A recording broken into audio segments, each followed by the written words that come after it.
Hey, it's HighTechDad, and I would be going topless in this Infiniti G37 IPL convertible, but the weather doesn't seem to be behaving.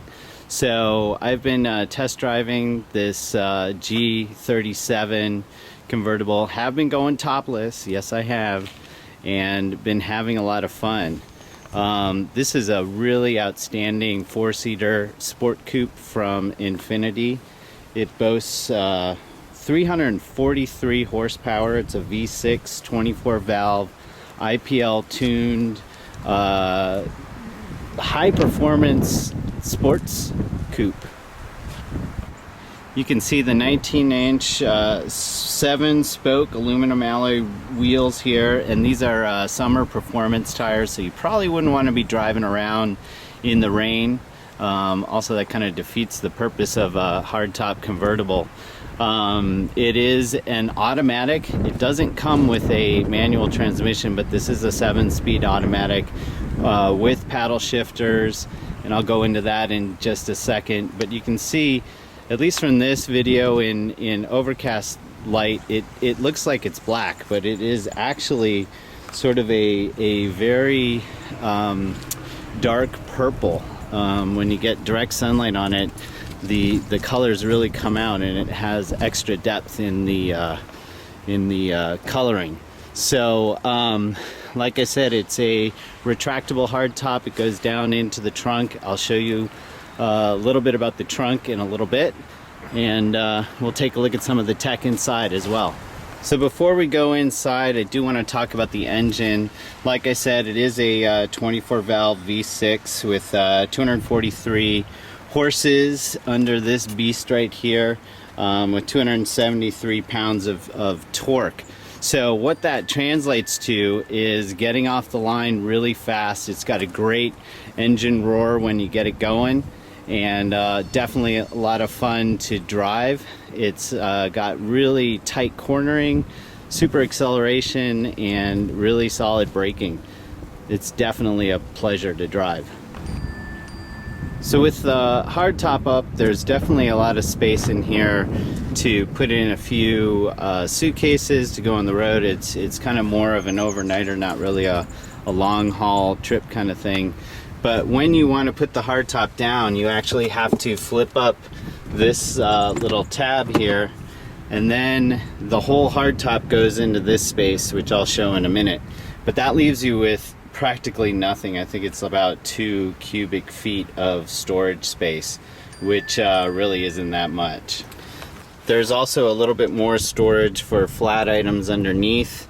But if the hardtop is indeed packed away here, you cannot really get at it.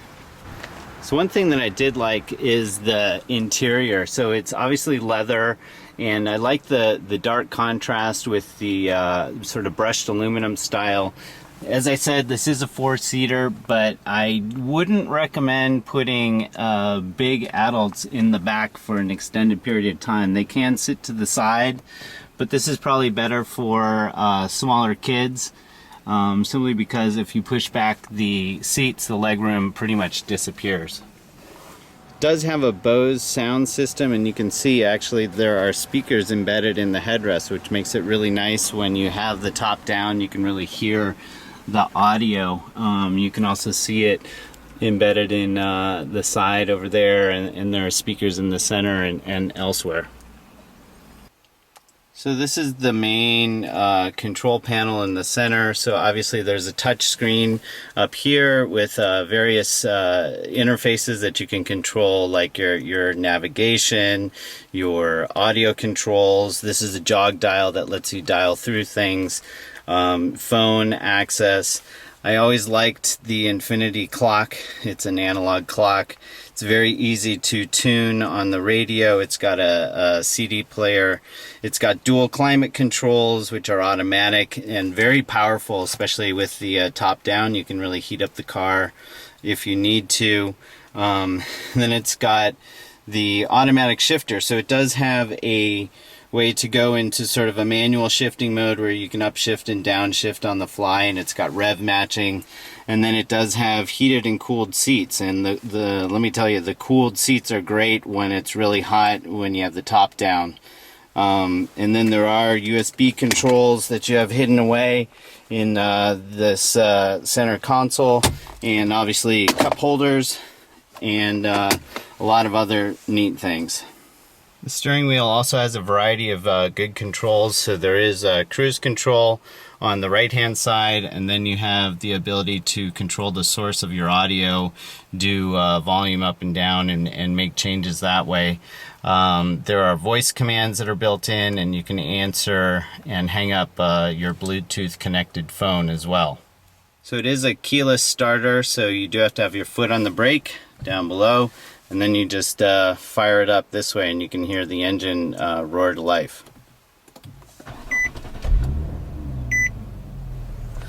So the G37 does have paddle shifters, which is really a lot of fun. You don't have to actually be in the manual mode here to engage in them. If you need to downshift or upshift while you're in automatic, you can use those. And the other interesting choice is that the paddle shifters are mounted to the steering column and not to the steering wheel. And the jury's still out for me in terms of what I like better. Sometimes if I'm turning pretty hard, it might be nice to have the paddle shifters actually on the steering wheel. However, these are large enough and go far enough that you can pretty much access them as you're turning. So as I said, in terms of technology, there's plenty of it in here. There is a rear view camera. When you shift into reverse, you'll see guidance lines that turn as you turn the steering wheel. It'll show you which direction you're going, which is always nice to have, as well as there are distance indicators from the rear view camera.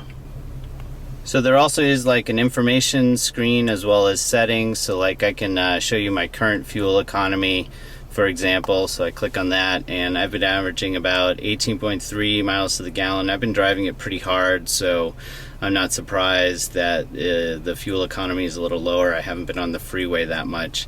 But for this type of a performance coupe, I think the gas mileage is actually pretty solid.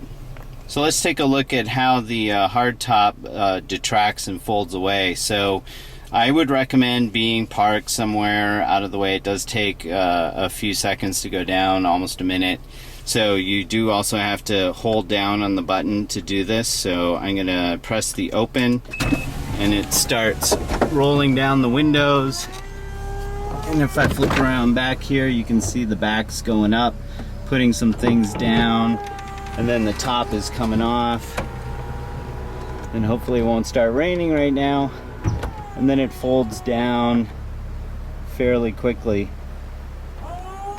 and it's all packed away. And then it'll beep when it's all done. So what I'll do right now is I'll show you the space in the back for storage. So once the top is down, you can see it pretty much takes up everything. Here's all the mechanics that do the magic of putting down the hardtop. But basically, you're left with about this much space right in here. Let's see if I can zoom out. That's about it. And you do have the stuff underneath, but like I said, you can't really get at it very easily unless it's very flexible, like some jackets or something like that. So this is what the G37 IPL coupe looks like with the top down. You can see it's pretty comfortable.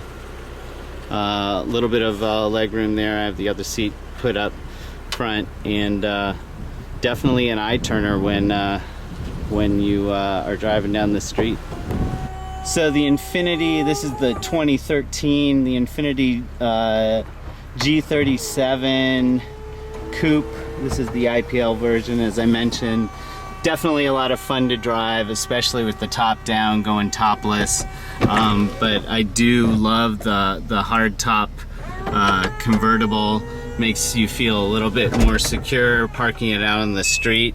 And definitely had fun driving this car. So if you want to read more about it, see some more pictures, you can go to my website, and that's at www.hightechdad.com. Or if you have any questions, you can ask me on Twitter, and I'm at HighTechDad. Or be sure to head over to my Facebook page and give me a like there, and that's at facebook.com/HTD blog.